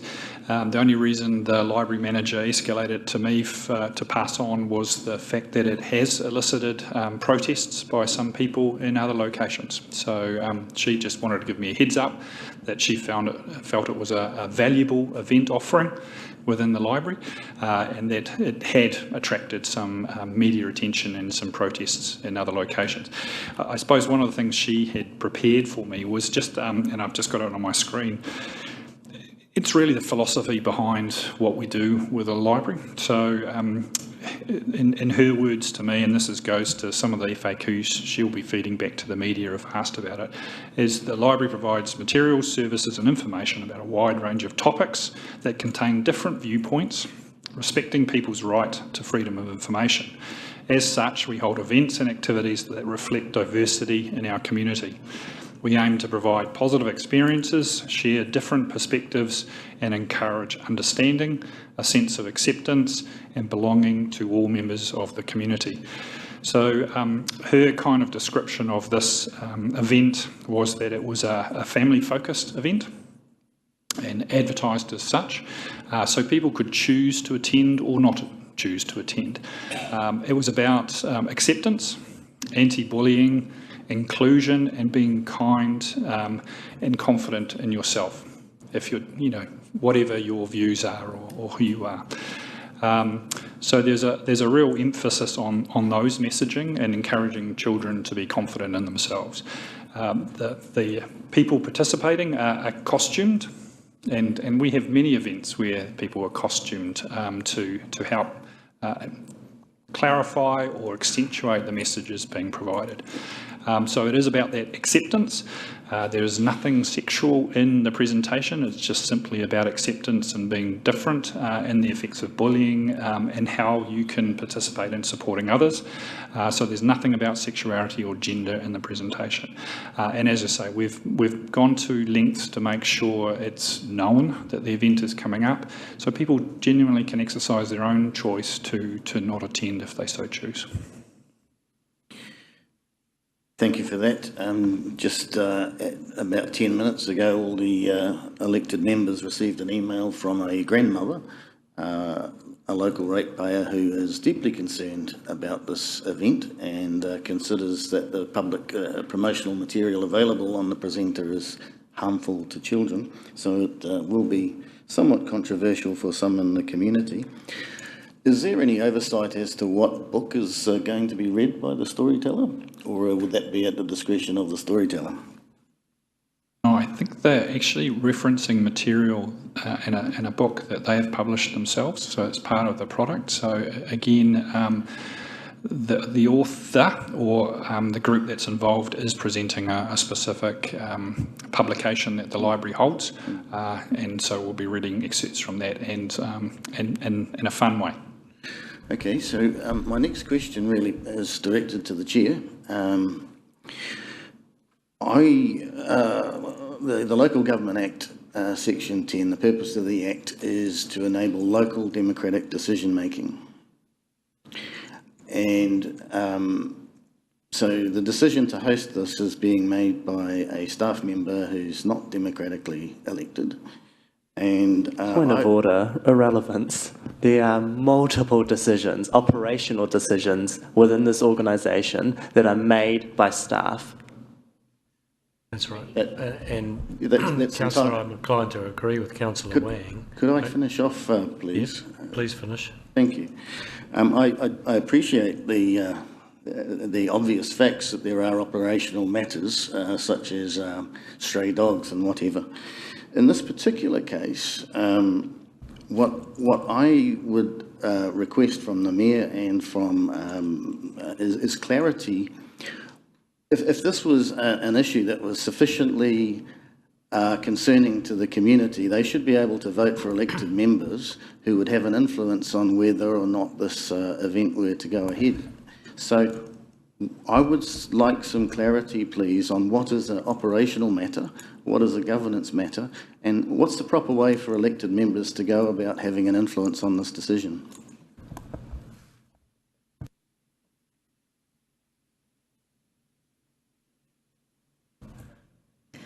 Yeah, look, I'm not sure how we answer that.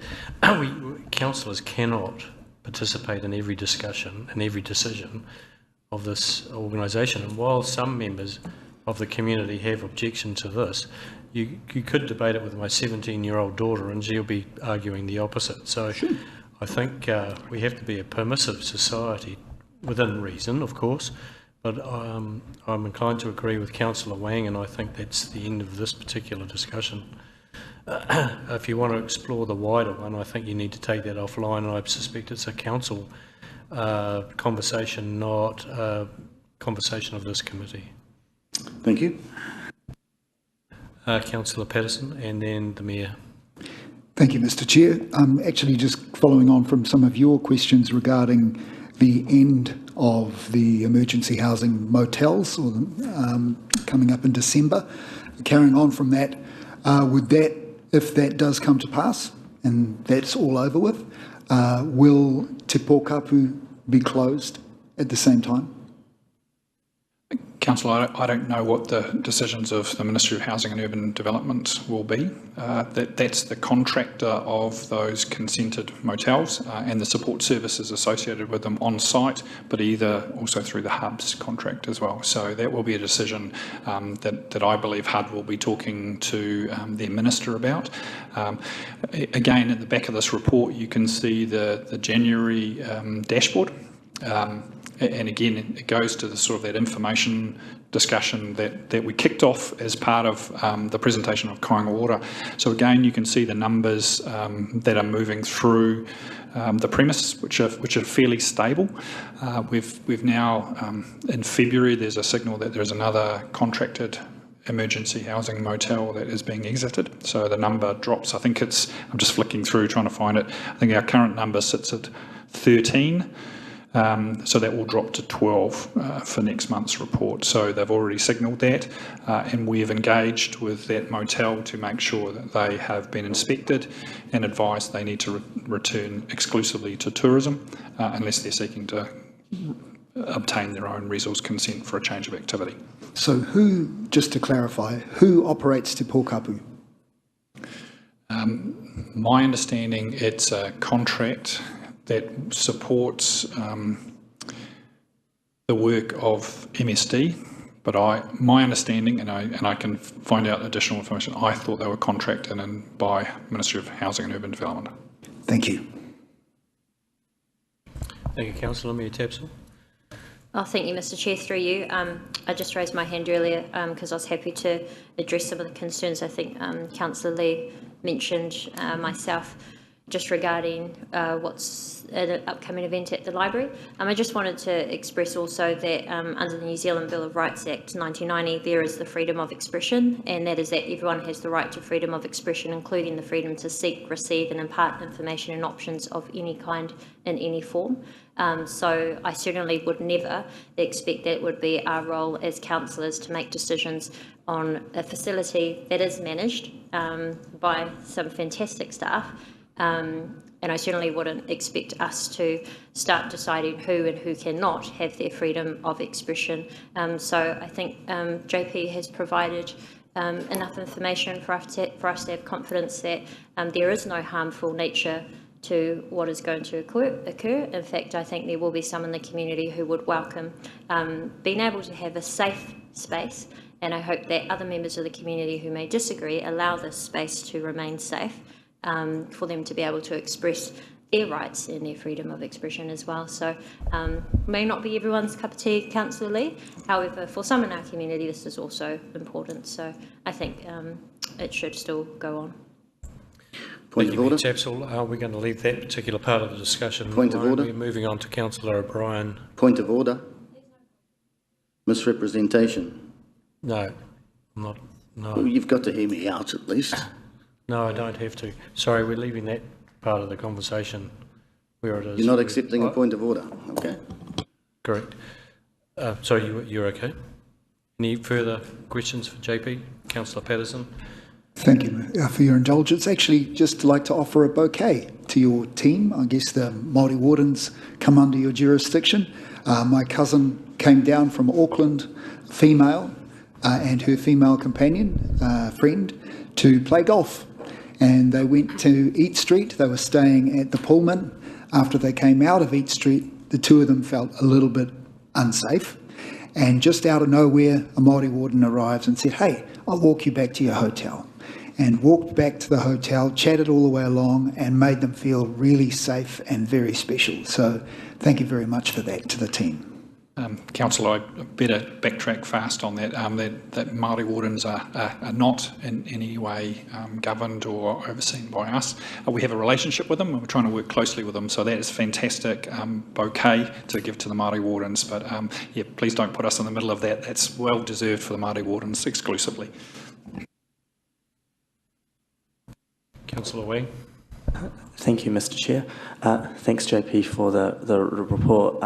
My question is just around the back in the annual plan when we were discussing the fees for parking and the changes that we made to it. There was the work I think we were going to investigate into an additional site for people who might work in the city and something like that. Would you have any update or anything more to add to what's happened since then?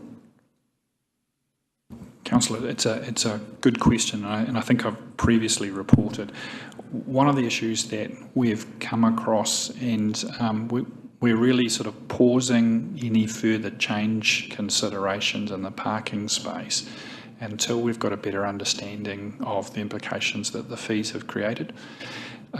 So one of the things that had been floated, and you're absolutely correct, was changing the area of the parking that is applied, enhancing access and hopefully boosting use of the parking building, but also looking at some alternative sites. I think there's some consequential improvements we can make to the policy, things like the zones and some legibility issues for our community. So what we've done is we've really come back to saying we need to have a well-functioning contract that delivers what we expect it to do. So that's been priority number one for us to really focus on. The second part of it is because of the change in pricing, the doubling from $1 to $2, we've seen a significant behavioural change that has meant we haven't obtained the uplift in revenue that we had expected to see there. So there has been a number of behaviour changes where people are moving and resettling. So we've been working with the contractor to understand what that's created before I believe we're in a good enough position to start saying, great, we've got an understanding. Now let's start making some other informed changes to that contract.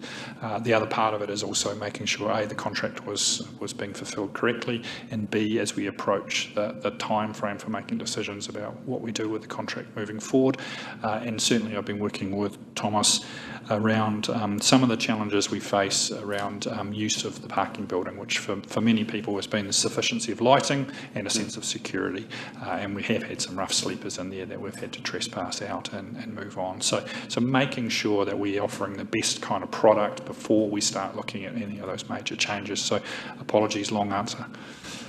No, thanks for that. And I guess that kind of follows on to another discussion where I guess Councillor O'Brien might be more involved with this, with the Regional Council around the public transport and that modal shift in regards to this as well, I think. Yeah, but really thank you for the really detailed and informative report you provided. I think, unfortunately, was a little bit distracted with the debate around the event, which I wholeheartedly support.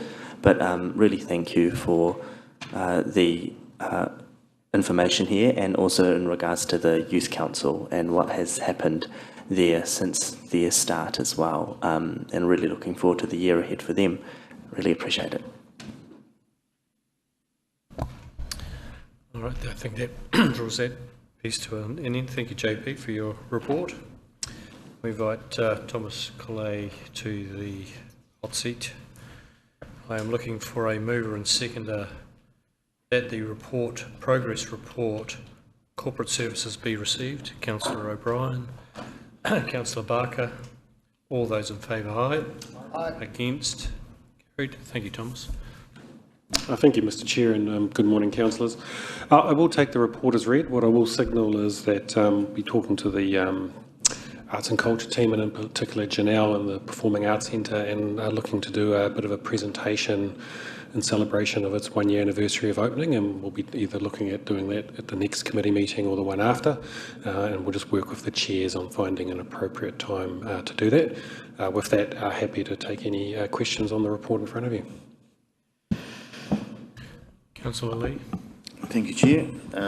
Thomas, page 40, I'd like to give a little shout out to the Tirunga Tea House, which was only utilised 2 days out of 31 in January, 11 days out of 29 in February. How did the public go about utilising this facility, and what are the costs associated? I'm not sure on the costs to hire it, but we do have, I think, a process online with regards to the facilities that are available to be booked, and can access it in that manner.